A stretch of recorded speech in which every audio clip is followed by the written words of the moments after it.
boy na basi nango ya Canada na kopere na bango te mbote. C'est la Hollande sur na bossa na loka na bele na zolo kwa Kabila. Ya boy na Tshisekedi na Kabila. Bakabwana a komi na Tshisekedi. Ndenge ni Kabila ya na Kabila kaka. Pour faisait des rois kaka boy. Comme boy ngona faisait des rois et là comme faisait d'humiliation. On appelle à Koyiba Mbongo ya marque wana et Kamel n'a pas volé l'argent c'est. Kamel a une bande de voleurs où il est belé ba mi bitokala chez vos Nekos. Baza est belé.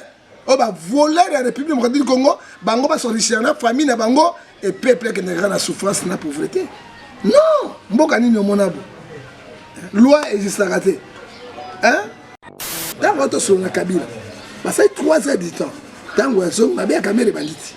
Si ma Kabila a dû makamoto ba sur la caméra, c'est ce qu'elle dit moto parce que confiance yo. Moto na bengani yoka. C'est que Kabila enregistré. Mais reste ça qui est ma moto trahi Kabila. Sur caméra c'est Kabila. Il y a un dossier à 100 jours. Il y a un dossier à Kala. L'activité qui a voté pour lui. Car MK Makamo va sur la caméra sur la Kabila. La Kabila, bouh, Makamo est mis.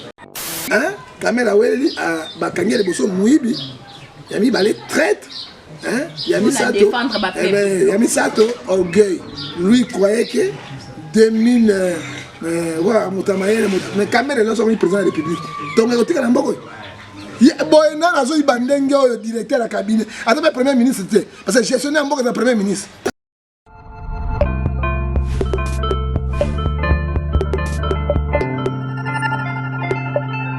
na balandi nyonso ya Nyota officiel TV. Merci beaucoup na bino nyonso opesa biso confiance. Merci na ba abonné na biso nyonso. Pour baso continuer toujours ko s'abonner massivement. Na journal lelo c'est votre humble servante Rosie Kawaya. Na mukolo ya lelo nazanga moko te nazanga invité nanga o to ko développer na makambu o ezoleka na mboka na biso. Donc avant la bande émission nanga na kobosa na kopesa ba mbote te na batu nyonso ba soutenir nanga de près et de loin. Là je vois Nadine Nyota de Switzerland, Motema et à tonton Honoré, maman Rihanna Preston, la patrona. Je salue aussi Mamie Lukongo, Amber de Paris. Pourquoi pas Aristote Mbenga na Paris, je te salue. Nicole Toussé, Maboko Banque depuis Suisse aussi, bah gros bisous à toi. Je salue aussi Blaise Luliongo FMI et pas naé donc Nyon Soko Senga Okozwango. Wana na osenga na caméraman biso fungola biso plateau. Je salue déjà prophète Ngefa, le prophète du peuple déjà. Bonjour. Bonjour maman Nzambe ya Pamolayo, tout ça répond à la population. Tokotika jamais kolobela o etali mboka na biso parce que toi mboka musute. Mboka na biso za Congo tolobela ngoteli na kolobela biso. Kolo azolukumu yo banana biso to sukisa na biso na komona yesu. Amen. Merci beaucoup pasteur Ngefa, bonne santé.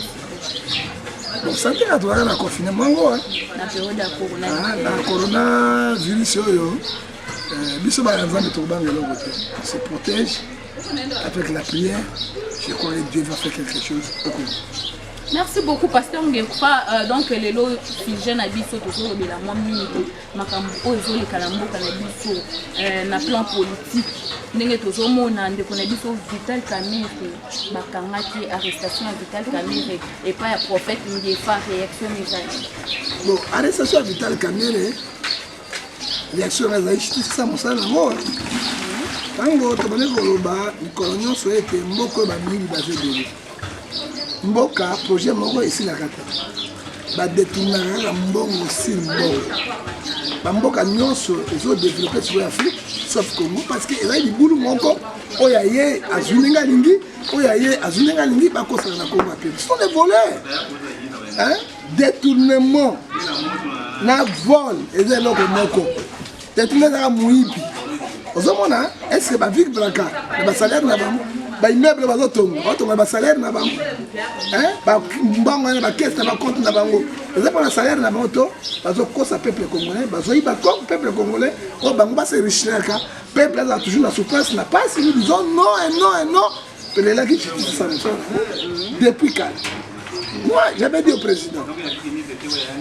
gouvernement c'est prévoir pouvoir et asik ce qui justice na mokili et sali mosala na côté mboka ezali okufa na pelengenu na lipoto mokoto awa lelo yo justice ebandi kosala mosala nango un grand voleur. Tout le monde est Moutakobanga, même à la Naïbabo, par poursuivre un gars. Sur la Saliboy, c'est bon que tu as mon agabo. Bon que tu as mon désordre. Bon que tu as mon Moutou, Sangissa. Qui est qui? Nous ne savons pas. Donc nous disons non. Maintenant, étant de tout ça, nous allons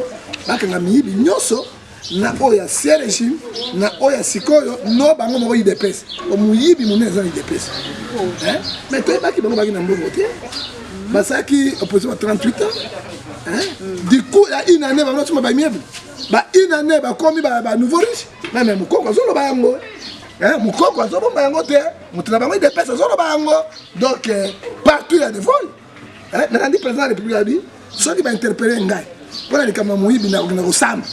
Donc, ils ont dit que les gens vont s'échapper. Mais, l'article 12 de la Constitution, tous les Congolais sont devant la loi. Pourquoi la loi est faible? Si tu comptes dans le bateau, le grand voleur va s'enrichir illégalement. Payer les autres, payer Matakate à cause de la Nibi, va sanctionner et condamner sévèrement pour tout le monde. Et puis, quand on a un bukanga bango solution ezate bazongisa nano mbongo bazwi ya l'État pesi mama na osambisa ba siko na arrestation pe ya monsieur Vital Kamerhe ndenge bakangaki to monika ba interpeller na parquet mbala moko bakangi mutu autika soki pa samba kite mbala moko bazwi bakangi mutu directement président Makala. Est-ce que prophète Ngefa mutu azaneti direcab ya président de la République ndenge o bakangeli Vital Kamerhe bongo lokola moyibi est-ce que bakokaki okanga ebo ezali ba conflit politique tu es caméra qui n'a trop vite. Caméra qui n'a soif de pouvoir. Avec chasse là au Pamba. Le roi Tshisekedi a commis président, après comme président. Et voilà. Vaut mieux reculer pour bien sauter. Caméra reculer à quitter. Ayaki avant. Dans votre solo INC, bah checker un go kini mobimba. Avenir mon go INC. Avec on prépare déjà élection, n'a ne quitter. Et pourtant, il y a d'autres la moussala mais un échec. Pouvoir la coalition a un échec. Et là, comment ça a été? Il y a la présidence d'Andengue. Nini? On appelle à Goïba Mbongo, il y a marqué Oana. Et Kamel n'a pas volé l'argent seul. Kamel a une bande de voleurs. Il est belé, il est chez vous, c'est une cause. Ça est belé. Oh, bah, voleur de la République du Congo. Bango va s'enrichir dans la famille, Bango, et peuple qui n'est pas la souffrance, la pauvreté. Non! Mboka ni monabo. Loi existe à rater. Mboka ni monabo oya ya kumbi na ikaka mais bangela nkema ngelita la justice c'est mosala na ye et puis ba okanga ebele comment mutu moko si 50 dossiers batanga comme mo Kamel 50 dossiers en bon le plus grand voleur de la République démocratique du Congo un plus grand voleur un balado mais à cause de sango non il n'est pas sango les autres ceux qui ont son directeur cabinet mais il y a un conflit politique parce que le directeur cabinet alors le président de la République il y a un moïbi il la moto dans la valeur il y a deux cours parce que le premier ministre quand il y a un président conseiller président le ministre il y a deux cours de cour constitutionnelle la cour de cassation ou bien parquet général de la République. Et bon, pourquoi les cas qui n'est pas vu quand maman dans le lobby et allé ba compte rendu caméra au balé au boy na ye yo mi bel na kala boy na ko coopérer na le mais parce que zone de lebele on a abosani eloko ça va zone la ya abosani eloko il faut faire beaucoup d'attention ozomona ngaso na boy na basi ngo ya kala na coopérer na bango te mbote c'est la qu'on l'a donné sur la bosse et l'on a bien zone quoi Kamel il y a boy na Tshisekedi na Kabila bakabwana a comme na Tshisekedi ndenge Kabila il y a na Kabila kaka pour faire des rois kaka boy comme boy ngona faisait des rois et là comme faisait d'humiliation faisait des rois et comme il faisait d'humiliation il est humilié na niveau moko même moi non ya mukebo humiliation humilié nini ba humilié humiliation ba humilié Kamel ata moi non ya 2 ans boy azan la valeur bakokai ko interpeller la cour de cassation au parquet général de la République ou bien la cour autre bengi cour constitutionnelle pour na rona ye sima balo que na procédure pour na kokangai mais kokangai parce que dans votre sur na Kabila ça 3 heures du temps tango azo mabe ya caméra banditi sima Kabila azuma kamoto basolaki na caméra c'est ce que moto parce que confiance yo moto na bengani yoka c'est que Kabila enregistré mais resta qui mais moto trahi Kabila sur caméra c'est Kabila donc tu sais que donc babi oh mais moto na biro nanga pe directeur nanga akona munduki babominga akomi osanga ba plan boy ba faiblesse nanga bo abi non yango monaki dossier à 100 jours ezaki dossier ya kala activer yango te pour car MK makambo ba sona caméra sona na Kabila na Kabila bou makambo bindegeni. Donc pour mieux comprendre le prophète Ngefa dossier à 100 jours nous sommes ça qui on est na maboko ya Vital Kamerhe te 100 jours na Kamerhe ezali pe na gouvernement toma lo waka na kati toma lo waka pe na kati na bito so interpeller ko toma lo waka azana na kati ministre constitution toma lo waka azana na kati mais tango ba sona Kabila ba secret bimi Kamerhe pe atteindre ki mbongo ya 139 millions ya vaccin oyo kotaki à ordre président de la République à ça 3 arrêtés bah essayer de se vacciner d'autres Kamerhe a dit non conflit mon sous il faut balancer avec ces moutons noirs Kamerhe a weli à bakangi les bosso muibi yami balé traite yami sato yami sato orgueil lui croyait que 2000 voilà mutamaye mais Kamerhe là sont président de la République donc il y a mboko boy na azo ibandenge oyo directeur la cabinet ataba premier ministre parce que gestionnaire mboka za premier ministre gestionnaire mboka za premier ministre Kamerhe ga directeur cabinet bo mais so qui a comme président de la République voter qui a voter peut-être ba tie ko tie par force et là on est au tika na Congo tango mabe congolais la muka nzamba fungoli miso Ephésiens 5 verset 14 congolais qui dort les africains réveillez-vous.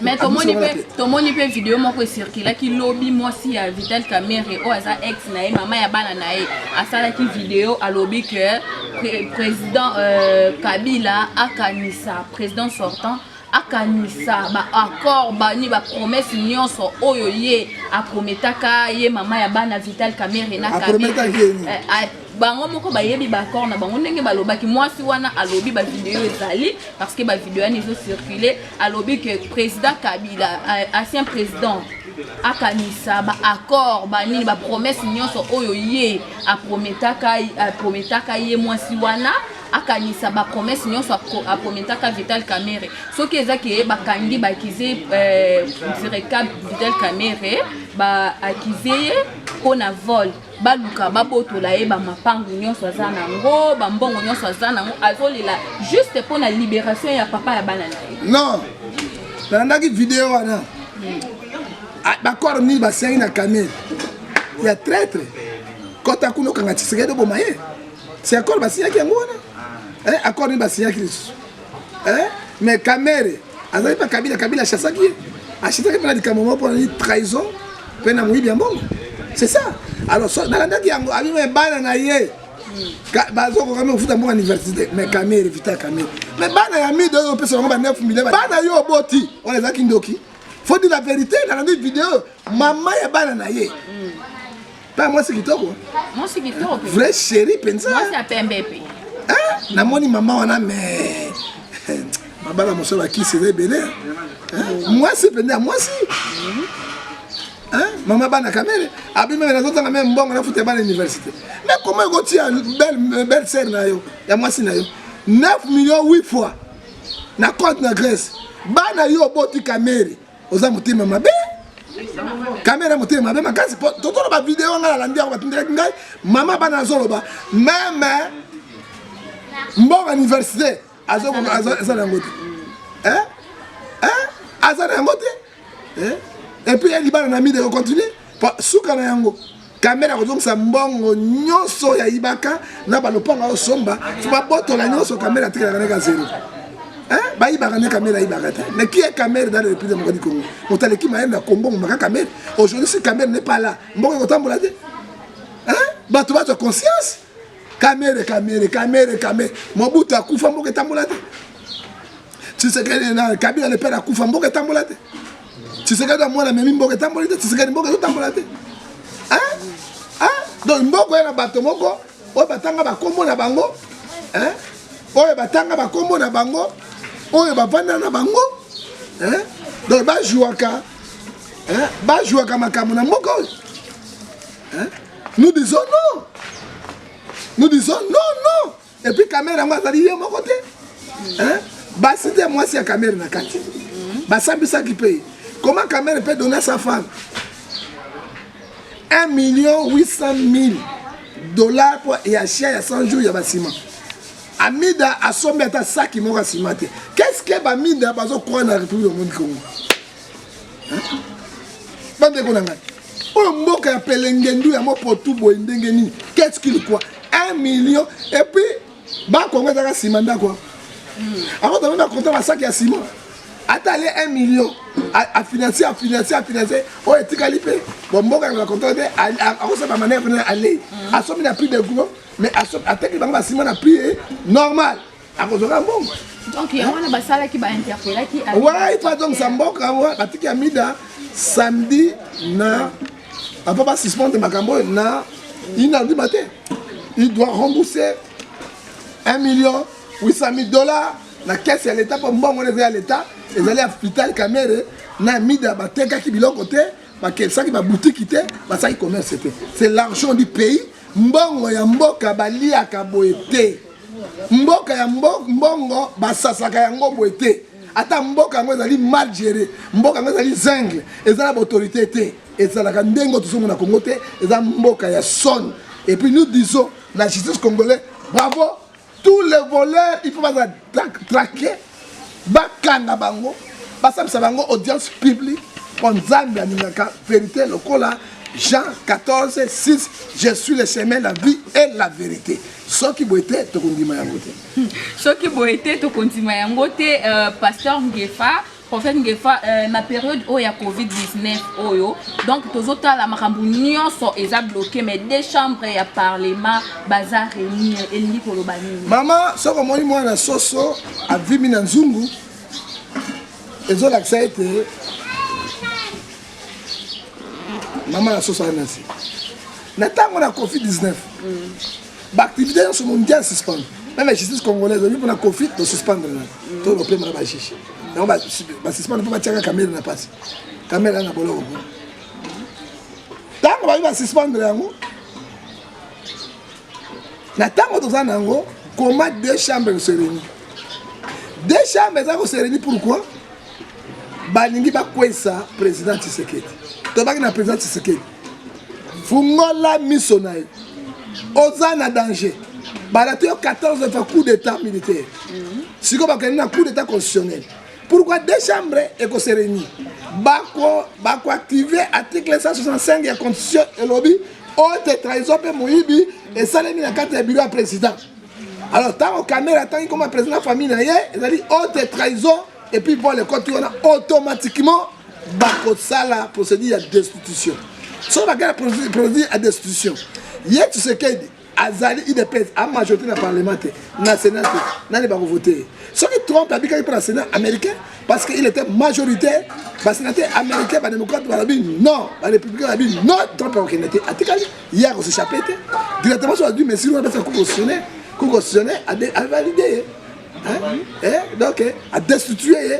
Et puis, sur la Zani, sur la destitué simplement, avec arrestation. Arrestation, sur la Makal est autour de l'homme politique. Makala ngo pe to moni prophète Ngefa bakangi donc balobi pas d'entrée pas de sortie kaka après arrestation ya Vital Kamerhe mutoro kotika biloko azate mutoro mais quand même moi visite quand même moi ba pekisi na visite ba pekisi ba activité nyonso na prison Makala wana nyonso za pona kopinir Vital Kamerhe te non ngai mona okende lobby na Makala na kana kulanda situation wana pona koloba ngai moi je serai à prison Makala. N'a que le la carte et ça va lui à côté mais caméra on lui a voulu. Et ça allait voulu na ba eza caméra mo ba docteur Oli Bazawa ni lunga. Ba to minene Bazawa ni bene. À bilo à prison. Donc ba lia raté ba melama été. Ils ont pas ba to ba kufa. Mais corona ba zo le gasolo. Ndeka côté la prison Makala. Aux hommes ceux qui ont la protection des infectants on va kende. ne ba ba suspendre biloko tout non non ngai na okene lobby parce que bato mingi balia ka biloko makala te hein balia biloko ezala libanda hein soki bosali bozo komona to balia ba vungule est-ce que ba kobika na vungule hein c'est ça le problème hein ba gouvernement mboka na NT hein tout ça na un tribal te olu bande ko na biso osola ndeko na biso ngala ndeko na biso otabandi ndeko na biso hein mais si so bazui yango toujours comme la musique mais draconien eza malamu te alors soki ba yibutu ba kota kuna te balie le ko mokotie et bon j'ai quoi d'ici 19 président Koloba hein d'ici 19 hein président Koloba hein ozomona wana ils ont la punition moko malamu te là ce caméra ngo akufi kongo ko zape problème hein to côté di bango te pour la détenu politique misu basa ebele wa ngai moko na okene lobby na prison centrale ya Makala na kotala oyo koleka kuna na koyebisa balingomba ba peuple eloko oyo esoleka bobanga eloko moko te bozala na calme tolingi bamiyibi nyonso wana oyo bakoti na Makala bakanga bango na matata mponyo na bagroupe na bango pourquoi pas kosamisa Kabila hein basamisi Amida pourquoi kosamisa Kabila no livite bambongo na bazwi yango la voie normale et belle bambongo zo na caisse l'état bango bazalo courant c'est ça le problème tolingi état de droit parce que bamiyibi nyonso wana babanga nde mbongo soki zongi tokotonga Congo mboka bopoto aéroport international ya kitoko te mboka mboko mona ta na ba bicha au mona ba saut de moto ba balaba mo sophistiqué ezalaka te ba Kenya bazana ba métro biso zana ba locomotive à cause de bandes de voleurs bazo piller mboka ya bango ya ba papa na bango ya ba koko na bango za royaume même royaume faut que vous fassiez ça nango bato ba bi peuple te lolu na bonne élection ba ko sa rabat na komba peuple congolais na komba peuple congolais na komba peuple bo tira minoko na bino ko mona ye bo laissera bango awa kuna zate awa mai zate eloko zate kombo ya peuple au moins ba ko na tuna poloso ba ko na tuna fondondo na pelengendu na fondondo geste di membo na ikbeketele ozo ke nango biso peuple congolais to bimina minima ikbeketele ni mangoto bobo nda biso to boyango to lingi mitimo ya vérité lokola Jean 14 verset 6. Lokola Jean 14 verset 6 prophète Ngefa na makambo oyo na nini na avenir ya Congo na makambo ya sangisa prophète Ngefa avenir à Congo na ba congolais ezani avenir est négatif. Tu dois compter sous na 5 ans parce que la caméra a courant a bimana na kata coalition ba otikala FCC na cash caméra la parti politique na ina batu na mususu balongo ba otikala let's Kabila on na bokonzi ya bien motazo kale bango muke ezali caméra to caméra ebaki stratégie ya Kabila ayeba stratégie ya Tshisekedi lelo FCC sali akaboli bango caméra na majorité ata moko te na parlement ni na Sénat ni des personnes en majorité jamais na Sénat na parlement mais ça va député faut être majoritaire on a député tango ba votaka parce que ba siège ba pesi motion sur na vote so ba député belé ba zo kaote motion ko le kandenge nini donc moni eloko mo Tshisekedi na IDPS et ko le kezate batika ko lo ba mingi batu IDPS parce qu'il y a aussi des grands volets à l'IDPS et puis déjà au moins le pouvoir à Tshisekedi ba zo fragiliser yango. Et nous disons ceci, Tomboy, l'article 63, la 64, à cause du pouvoir par la force. On doit défendre la démocratie. Non, quand tu valais, bazonga les sous pour payer mboka ezo évoluer. Mboka na biloko nyonso wana. Bomengo nyonso. Ndele bazo kambo, mboka évoluer parce que beaucoup de voleurs. Ba miyibi, bazane ba miyibi ba voleurs. Ils n'ont pas détourné, ils ont volé la République. Mboula na mboula. Motoka matata mpoyo. A ton université l'état retourner dans mboula. Azo imbongo. Du vol. Nina bokangalondo. Amisi comme 200 millions. Bokangalondo se kufa. Bila ko mona bokangalondo zangwa. Azui ba mbongo ya ba passerelle. Passerelle ngosila yango. 15 millions. Azuba mbongo non mboko ko kolobata kolobate alors tolingi ya solo justice ya solo ça musana bato ba mbongo wana eko futa ta ba fonctionnaire eko futa ba soldat eko tonga ta ba université sika dans un hôpital à Sika banda Kabila été lelo o ya tonga moko te Hollandais cinquantenaire on est aquí institut IEM il ba tonga kite ba ko tshaka ba couleur o cinquantenaire tangela bâtiment neza ya kala nyoso bâtiment ya kala ya IEM école technique médicale tunela ngai na Kabila na Tshisekedi ba Kamer na miyibi wana nyoso batongi hôpital lokola CHN clinique chinoise yango ezopola pembe na ngaliem bayebi ko réflexionner yango te hôpital ya munene ya ndenge wana batiki yango pa yoko ba 100 jours ba projet moko ya miyibi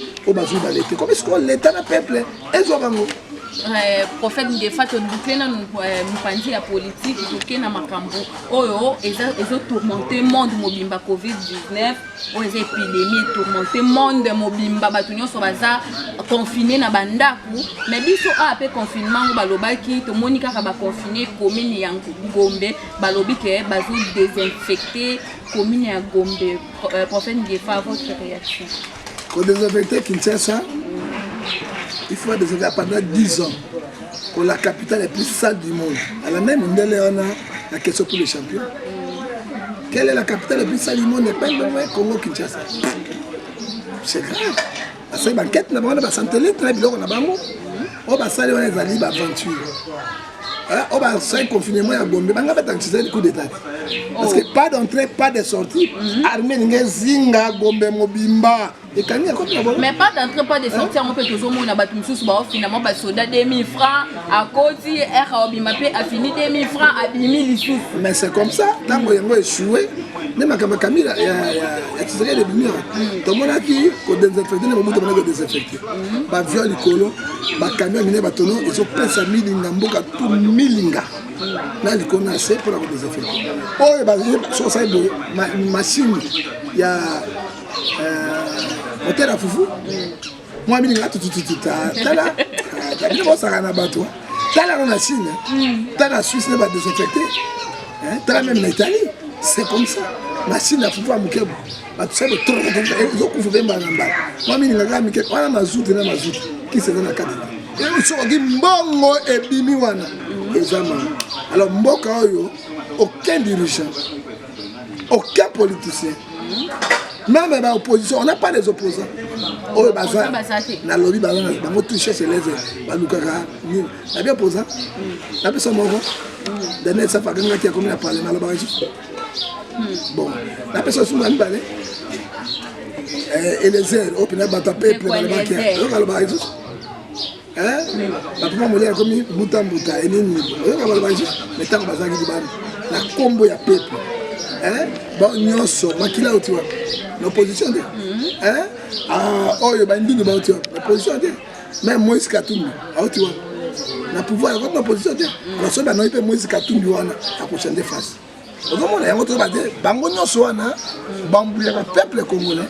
Bango nyonso wana sont pas les vrais opposants. Ceux qui va côté kuna ba luka intérêt na bango, bango ba jeune millionnaire. Donc bango ba ganga kaka donc ba défendre. Ceux qui n'ont pas côté. Côté tango ba loyi ba côté esili azu ba mbongo ba 50 ba 100 000, ba 200 000 esili. Nous disons ceci, to boy ba parti politique nyonso. Parti politique la biso etikala République démocratique du Congo. Autorité morale n'a pas peuple congolais. Parce que après mettre voter bango, comme il va changer na babi qui va tirer bateau ya bango. Alors ça sert quoi? Ça sert quoi? Alors tu vas les chances de voter parce que là tu n'as parce que bateau na parlement est-ce que peuple vote qui bango? Zéro. Parce que sénateur va voter qui bango? Zéro. Président de la République va voter qui bango? Zéro. Bon, tu n'as pas voté dessus. On va doit montrer la ma case, il y a un compte si ma son parce que ma vote, il y a Pelengendou. Si Pelengendou. Vote à Pelengendou, prophète Ngefa, tout le monde a qui les sous vaccin. Ah, docteur Mouyembe a déclaré qu'il vaccin. vaccin ya coronavirus donc il faut meka yango na RDC bimaki pays o bandimaki vaccin ya coronavirus prophète Ngefa état que moi na mboka non tolobi makamba corona wana tolobi vaccin et monsieur ozaka yango te ça sert pas tolobi bino suka yango to kondima yango te parce que toi bakobai na yango te alors parce que coronavirus a vaccin bato baboyi biso toyebaki yango te ezalaki bato kaka diaspora nde basignale biso président chinois ayebisi biso bozwa africain bozwa te Obama ayebisi biso docteur Didier Raoult abi bozwa yango te biso mpe totelemeli awa muyembe tokozwa yango te parce que ezali poison un point eba ebola mpe ezongi na est ebola ezongi na est même takobi que ebola ya docteur Oli docteur Muyembe mutasisaki ebola ezali docteur Oli Ilunga ministre ya santé spécialiste na maladie infectieuse o bakangi na boloko ce n'est pas osaka contrôle te mais kombo ya docteur Oli wana ebima te toyebi te docteur Muyembe mutasilisa ebola na RDC docteur Oli kombo na wana ngai nalakisa yo docteur Oli bazofuta ye $50,000 par mois na OMS même azalaki awa plan oyo asalaki nyonso c'était docteur Oli ce n'est pas Ilunga ce n'est pas oyo Oli Muyembe ye azalaki ministre ya santé Muyembe azalaki na nsima na ye azalaki na plan ye nasili plan wana ozomona Muyembe azalaki laborateur bozalaki na baplan wana biloko oyo ezalaki docteur Oli Ilunga oyebaka histoire ce n'est pas Muyembe Muyembe est très fort dans la corruption. Même le docteur Oli Lunga a beau dire vaccin un quota. Il y a des missions qui Nambongo Ebola. A mon niveau, il manque $400,000 il y a Ebola. Le coûta parce que salaire une année à 400,000 on va se foutre na OMS na carte Belgique et là pas à cause de biloko yo pas ça monta ouais ça pète la corruption à ça la biloko wana. Est-ce que vous comprenez ce n'est pas Muyembe Muyembe va ça sous Simaya Oli Ilunga et puis Ebola moi je suis à est Muyembe a la solution mon côté monter la solution Ebola est c'est Oli Ilunga dans la prison le mutamaya le il faut pas bimisaye pour na asuna Congo a stopper Ebola wana na est a stopper parce qu'il a dit la formule d'ailleurs Ebola est plus dangereux que coronavirus oui Ebola est plus dangereux que le coronavirus donc ça tu vois elle est qui yango alors pourquoi batamaya le ndenge wana ozotika bango na kata ba prison ba la solution mboka bozone ba voler otia bango kuna c'est ça le problème. Merci beaucoup parce que prophète Ngefa to komi ko chuter vers la fin ya lisolo na biso ya lelo na masolo nyonso oto to solo li prophète Ngefa ba to ba koki ko retenir nini bato balandi biso ba le télé ba fongola miso na bango et peut-être en danger bazo le coup d'état constitutionnel biso taka ba démocrate faut to barrer yango na maya bango ya poloso pour le le caté si noté et bandia to vivre l'histoire mais pourquoi tu regardes des kabila mboka au Gabon l'on des kabila kufanya na bopete il ne plus oh bazo lukane arrestation à Tshisekedi bati na prison de bati kamé il faut biso peuple totalement pour to barrer bango na plan la bango est-ce que bazo sala pour bazonga la pouvoir nous disons non ça ne passera pas. Merci beaucoup. Batunyo so bazana pour ça ko contacter prophète Ngefa ba ko contacter ndenge ni na bambote na batunyo so balandi. La numéro 00243 89 610 49 41 vous avez la WhatsApp 00243 81 867 26 70 vous avez peut privé na ngai 00243 99 42 937 ndanda pambola bato nyonso bakongomani nyonso apambola pe ba hôtel de monnaie tout la nina bengai sokoko Laurent Sokoko bon tout ba participaka pour na passe ya Congo kolo na ngai la convenant de code 19 oyo nzambe ata ozui okobika na komona Yesu tozobondela pona bino pe et toucher ba congolais en soutien na ba africain parce que Romains 8:31, si Dieu pour nous, qui sera contre nous? Que mon Dieu vous bénisse. Merci beaucoup, prophète Ngefa. Merci Nabino Nyon sur le continent qui toujours Kolanda Biso